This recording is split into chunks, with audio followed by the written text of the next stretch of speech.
America, Israel और Iran के बीच जारी जंग की चिंगारी भारत तक भी पहुंच चुकी है, जिससे देश की सियासत में गर्माहट तेज हो गई है। विपक्ष मोदी सरकार पर ताबड़तोड़ हमले कर रहा है। इसी कड़ी में कांग्रेस के सांसद राहुल गांधी ने कई मुद्दों को लेकर पीएम मोदी पर तंज कसा है। क्या कुछ कहा है राहुल गांधी ने, जानेंगे इस रिपोर्ट में। पश्चिम एशिया में जारी जंग अब विकराल रूप ले चुका है, जिसकी सुगबुगाहट भारत में भी पहुंच चुकी है।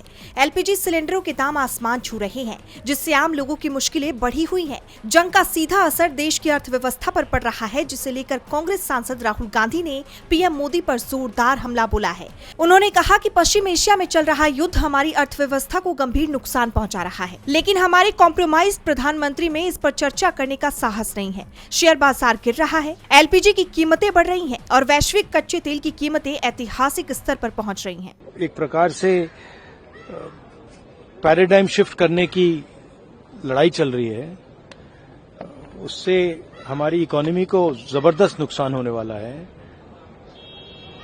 स्टॉक मार्केट का आपने देख लिया, यूएस डील साइन कर दी है मोदी जी ने, तो बहुत जबरदस्त चोट लगने वाली है देश को। तो उस पर डिस्कशन करने से क्या प्रॉब्लम है, यही हम मांग रहे हैं।